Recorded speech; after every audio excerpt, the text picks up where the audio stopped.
Ladies and gentlemen, let's get ready for that TWAB-Cast.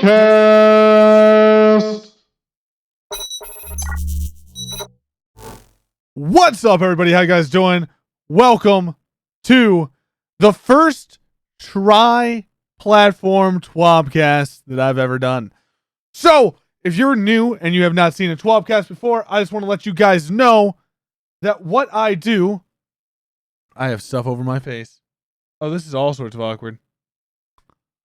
What I do is I go and I read the TWAB so that way you guys don't have to. Now, I will let you guys know I go through it pretty quickly. I don't watch any of the things that are there. And while it is going on, I actually do not talk to chat often. So if you're watching it live, that's what's going on. Otherwise, much love to you guys. So this week at Bungie, we revealed the Season of Dawn. There's been a lot to learn. Did you miss any of it? I did not. We also went over the reveal not too long ago, and it's super exciting on that side as well. On Tuesday, they released a new trailer that's set for the new Stories in Motion, where we had to go prevent the Cabal from taking over the Sundial and hopefully having the chance to rescue good old Saint 14. The trailer is in the TWAB. If you didn't get a chance to watch it, please go and do so. It's amazing. I loved it. I've watched it like 3 or 4 times. Now, they followed that up, of course, with their live stream, which is their reveal. It's about 48 minutes long. They taped it on VHS, of course. But if you don't have a VHR, go ahead. They have it here on the Twitch. They put you in. It's about 15 minutes in, so it's only really about half an hour long. Great watch. They had a lot of really good information that came out from it. I loved it. I appreciated it. But yeah, that's what came out, and I just wanted to share that with you guys as well. Now, they also showed off some of the gameplay sessions and stuff like that. But the big thing is we've got ourselves a calendar. So next day on Reset Day, we're getting the Season of the Dawn Pass is starting and all that stuff. Season of the Dawn happens on launch day, December 10th. Really excited for it. Really happy to see it. So we're going to get a new seasonal artifact, the Lantern of Osiris. Solar subclasses are going to be updated. PvP mode elimination is going to be back. They're bringing back the Rusted Lands map. Tinkled Shore and Mars obelisks are now open. Now, we're not fully sure what the obelisks are, and we'll find out later on, of course. And then Nessus and the EDZs will open on the 17th, as well as a new Sundial event. And the main story of Save a Legend will be coming out, where we get to go and save Saint 14 himself. Then from the 17th to January 14th, we'll have the Dawning. And if this is any indication right there, it looks like Sparrow Racing is going to be coming back. I mean, I would hope. It looks like it. I would really like that. But we also get to have Sparrows on Mars, or Mercury. On Mercury, which is amazing. Super excited for that as well. Iron Banner is going to come back on the 24th for you guys who love that, as well as another Sundial event. Then on the 7th of January, the Legend Sundial is going to be out, as well as the Exotic Quest Devil's Ruin, which will be for a hand cannon, it looks like, or a sidearm. Very exciting. Then the fusion rifle kind of gun we saw for the Bastion. I don't know if the gun's named Bastion or what, but the Exotic Quest Bastion will be out on 1/28. Then the 4th of February, the day before my birthday, the Empyrean Foundation will be open, as well as another Sundial event. And then last, we will have Crimson Days from the 11th to the 18th. And I think that's going to round us out for the rest of the season. And you'll have pretty much the rest of the season to get caught up and finish off, hopefully, on your Dawn title, which I'm very excited. I can't wait to see what the new seasonal title is going to be and what we're going to have to do to get it. Now, for some quick details to expect for what you need to expect next season, check out the Dawn page here on Bungie.net. It's very good. I've taken a look at it. It's pretty awesome. They have some spicy videos coming and showing off the solar classes, which are really cool. Make sure you guys go watch those as well. Pretty amazing stuff. Now, here comes the bullets. Here's a preview of some of the changes that are arriving with Season of the Dawn. They previously discussed some upcoming subclass changes about solar subclasses, and they did that the time before. Now, they have a few extra tuning notes below. They also have some notes on the exotic engram changes, which will be interesting, as well as powerful reward caps, bounties, crucible maps, and more. Now, they've increased the drop rate of the Scourge of the Past raid exotic anarchy from 5% to 10%. Wish they had done that last week. Anyway, that's really exciting. So that'll be coming with the new season on Tuesday. The exotic engram and faded engram have been collapsed into a single new exotic engram item. So we'll look forward to that. When opened, it awards a new exotic if any remains to be collected. Otherwise, it contains a random piece of exotic armor. So it basically takes the two and smacks them right together in a lovely, wonderful heap. Now, contents are still class specific. So if you're playing on a Titan, you're going to get Titan stuff. If you're playing on a Warlock, you're going to get Warlock stuff. Now, the powerful and pinnacle reward caps, the powerful cap will go from 650 to 690, and the pinnacle cap goes from 660 to 670. So that's good. You get a little bit of a grind back in there. The escalation protocol wave 7 chest no longer requires a key to open. That's nice. The chest can be opened upon every successful completion of wave 7. So if you guys need to go grind out that armor, as well as grinding out your EP weapons, now's the time to do it. Well, Tuesday will be the time to do it. Each time opening the chest awards one piece of EP armor for your character class until you have the full set.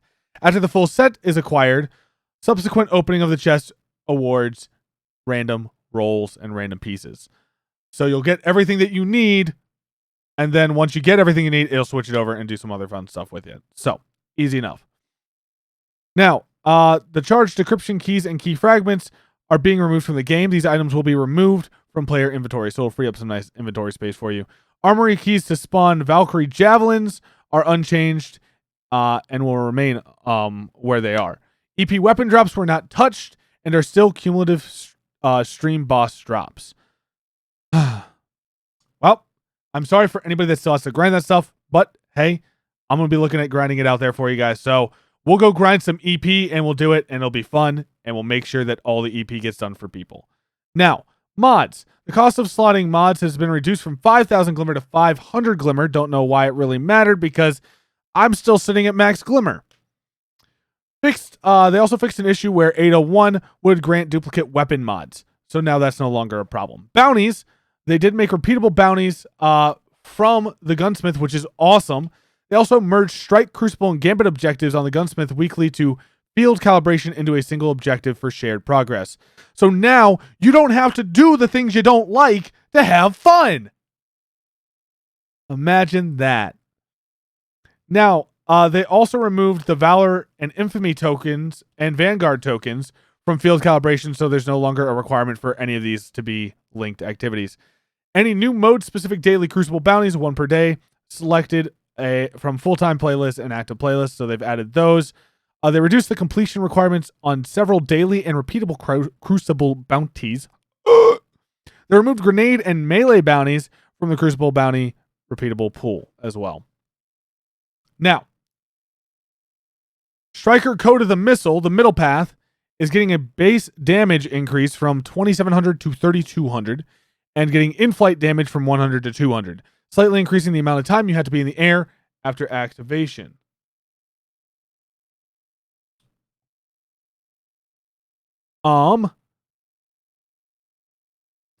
Night Stalker, Way of the Pathfinder, the bottom path, Vanish in Smoke has been added a short period, 0.8 seconds. After the invisibility, it's applied where firing weapons and performing other actions will not break your invisibility. This should help prevent allies from accidentally breaking invisibility the moment it's granted to them, if unexpected. All right, now we also got some Voidwalker attunements for the Attunement of Vision. Handheld supernovas. They adjusted grenade damage, grenade charge time, so it lines up with the animation and effects. This should make it feel more consistent to activate, which is also great.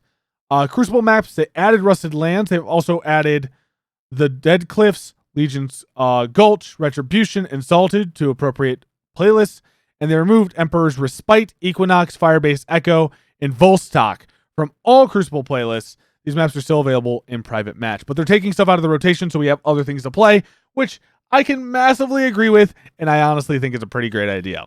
So, what's in store moving forward? The past couple of seasons, Destiny has brought a lot of changes to the Eververse, and they look on how we support Destiny on our own as an evolving world.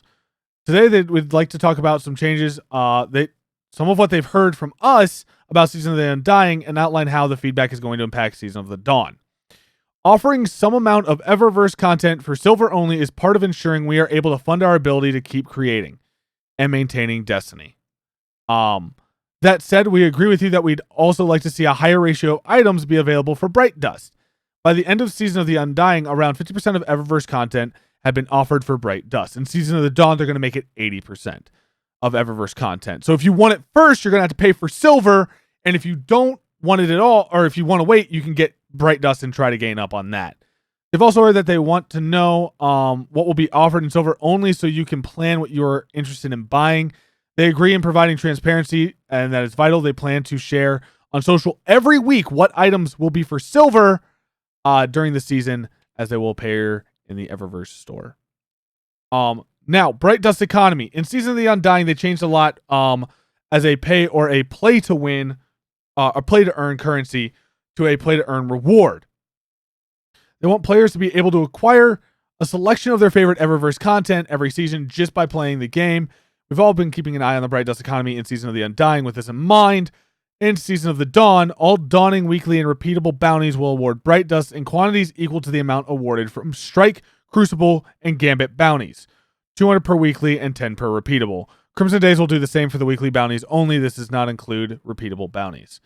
So, with Bright Dust, they're giving us some benefits. They're giving us some bonuses to it, which will be good because it definitely seemed like it was really hard to come across Bright Dust if you wanted it. So, duplicate purchase prevention.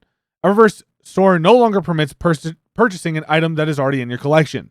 Hopefully this makes it more clear which items you already have purchased and what will keep you from spending more silver or Bright Dust on something you might already have. Thank you, Bungie. That's just a nice quality of life update, and I'm super excited about that. Looking forward and looking ahead, they're always looking at our feedback, and they're going to be open with you on how that feedback is woven into our overall goals. They're planning for future seasons. They're also thinking about the types and themes of content offered through Eververse, as well as the role of the cosmetic content as a reward for achievement. They're committed to continually and thoughtfully adjusting the Eververse store to ensure it's a balanced and optional part of the Destiny player experience, while also ensuring that we can support a team creating and evolving Destiny. So, all of that stuff about Eververse, one, I'm super okay with that. I think Eververse is a spectacular thing. I think buying cosmetics is completely fine. And I think that the idea of what they were trying to do there and trying to make it so that we can buy stuff that we want and not have to worry about it is an amazing aspect. Because the thing is, they don't have Activision holding their hand anymore. It's all Bungie. All them. And personally, I've always loved and supported Bungie. I've always found that when they are allowed to do what they do best, it becomes amazing. It becomes spectacular. And that's what I think a Season of the Undying and moving into Season of the Dawn has been. So personally, I'm excited. I'm excited that they're also listening to the people that are like, I don't have the money and I want to buy some of these things. How can I get it? Because I play a lot of the game, but I don't have an option. So I also like that. All right. By the way, it is shopping season. You might think about what is on your own wish list. Here's a fun fact. So basically, Bungie is also having a 25% off store. And the deluxe edition of Shadowkeep will no longer be available on December 10th. You have 5 days. So Season of the Undying is almost over, and once Season of the Dawn begins, the longer time progresses, the less value you'll be able to derive from the offering that is included all of the seasons that they're deploying. So they're trying to stop, and they're going to stop selling it as a bundle. So if you want to grab that, what you got to do is you got to do it now. You got to grab it now. So make sure you guys go ahead and do that now. This is a decent bit of a TWAB right here, isn't it? Right there. All right, guys. So let's see. So seasons fleetings. Currently, we're in the final week of the Season of Undying in Destiny 2. All players should be aware that after this season comes to an end, some activities and loot sources will become unavailable. So, Undying's free and premium season rewards, including the acquisition for Ariana's Vow. Ariana's Vow Catalyst quest will become unavailable. So did you have to, ooh. Okay, so it won't be attainable. It can still be finished. All right.